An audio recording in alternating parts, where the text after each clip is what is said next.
Hey, welcome to this week's episode of the podcast. I am thrilled that you are here. In this episode, I want to talk about something that is going on out there on specifically Facebook land right now.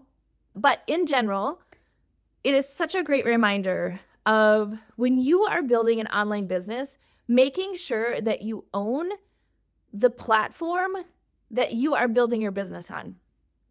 I have talked about this for years, my friends. But now all of a sudden it's out there again in the marketplace. So you are probably noticing that a lot of people are starting to pull away from Facebook.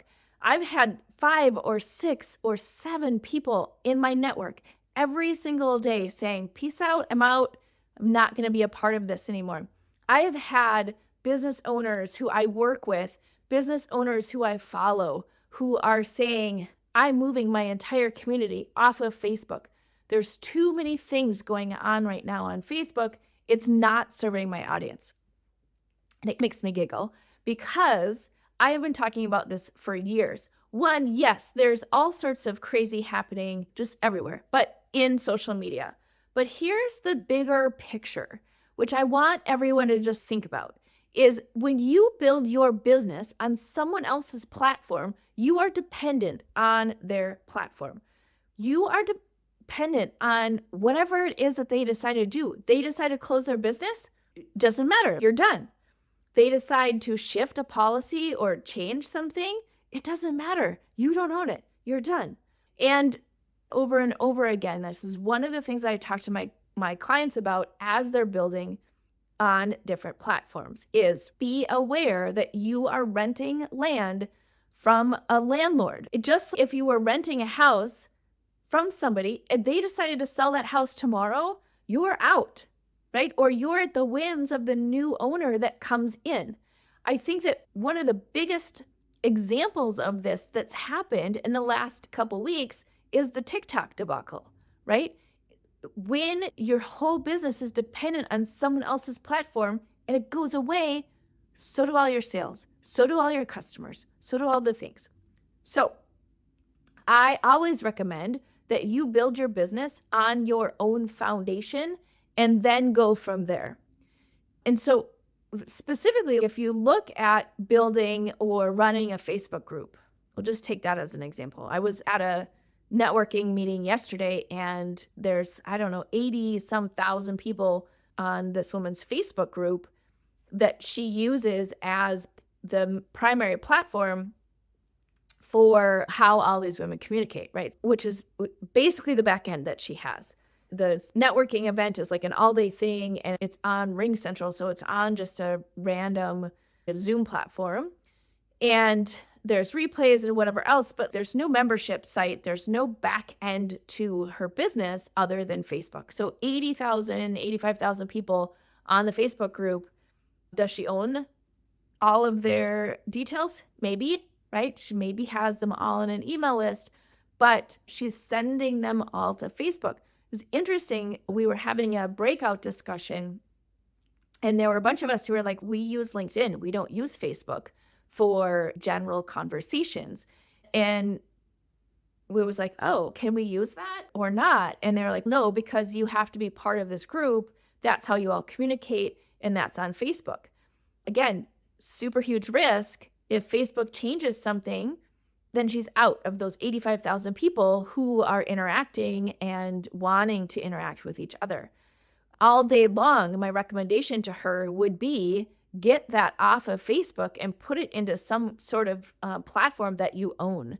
And that's a huge asset that she is at risk in her business every single day.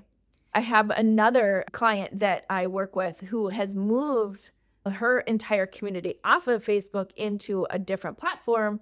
And she was talking about the cost that it takes to actually maintain a free group on Facebook. And so that's another thing, is you don't really realize how much work it is to not only foster that level of group, but also to be able to maintain the integrity of the group, kicking the spammers out, making sure that what's in there is appropriate and, you don't have one person who's derailing the conversation and all of the different things.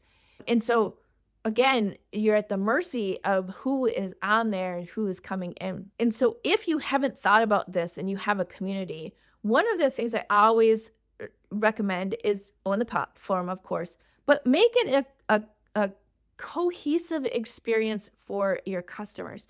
Because the other issue that you have, along with not owning any of that real estate, is that you're fracturing the attention that your people have in terms of how they're connecting, how they're participating. And when you don't have a central hub where everything is right there, where people can easily log in, get all of the things that they need, know how to communicate and talk to people and do all the things, then you're fracturing their experience. People already have enough of a challenge paying attention. And so you want to make it simple and understandable for all of your customers. It also includes like putting people on 14 different platforms or 14 different versions of the same thing. That's the other thing is, and I have a podcast episode on this, like you don't change your platforms like you change your socks. It should be a huge ordeal to change because every time you make a change, it confuses people, right? Build the right foundation first, start to build and put people into a curated experience that's focused on them and what's easiest for them. A lot of times I have people say Facebook groups are great because that's where people are already hanging out. And I would argue that what are they doing? And I said it the other day, I'm like, I don't want my customers to be on my free group while they're in the bathroom, right? Like we're building businesses here. We are doing legit work to build our businesses and build our brands. I need people who are coming in to actually do real work and have real conversations, not just while they're scrolling, doing something else, coming in and answering questions, right? Or posting something. That's great. There's definitely a place for that. But if you're building a real business, if you're building a place where you want people to engage and interact and learn from each other in this curated experience where you're taking them down a path to get to a transformation, I would argue that Facebook is never the right place for any group. People will argue with me all day long. So because of these two reasons, and because of what's going on right now in the crazy landscape of social media, I highly recommend that you take a look at what is happening with your groups and your community in the various places that you have them, and make sure that you're thinking from a business perspective, which is how do I control and own the group that I have and the experience that they're going through. When you are on platforms like TikTok and Facebook and Instagram and LinkedIn and wherever else you can think about, you do not own that real estate.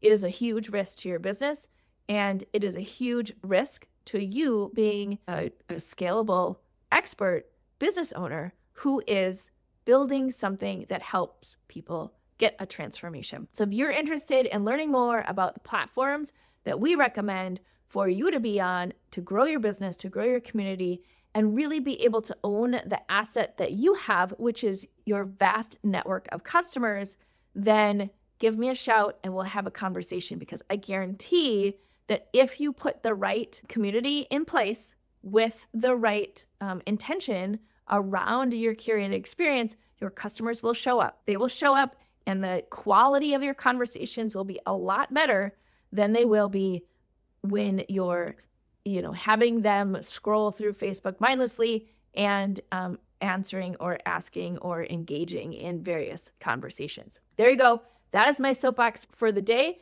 But if you are noticing that this is happening, there are business reasons why this is happening.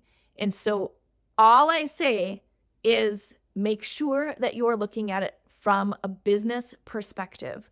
Not it's just nicer for my customers to be on Facebook, or it's easier, or I don't have another platform, or whatever else. If you are getting started, great. Do it that way. That's fine. I would argue that you should start with the right foundation, but if that's the easiest thing for you to do, great. Do that. But just recognize that you do not own that asset, and eventually you are at risk to building something on someone else's land. If you have questions on that, definitely give me a shout. We can talk through that. If you just want to argue with me about whether or not it should be a Facebook group or something else, just contact me too. I love to talk through this because I can show you the numbers. I can show you the math. I can show you all of the things around the risk that you're taking when you have sizable groups on Facebook groups, or everything that you're doing is around Facebook Lives and Facebook, all the things, right? So use it to become visible as a tool that helps you get out into the world, but don't use it to run your business. Two totally different things, and something that I am super passionate about helping people understand, that if you are using Facebook groups as a lead generation tool, right? You are just trying to plunk them into something so that you can nurture them and turn them into customers. Awesome. Do that all day long. But if you are using it to serve your customers, that, my friends, is a huge risk to your future as a business owner. All right. So if you like this episode, give it a like, give it a subscribe, and until next time, have a great week.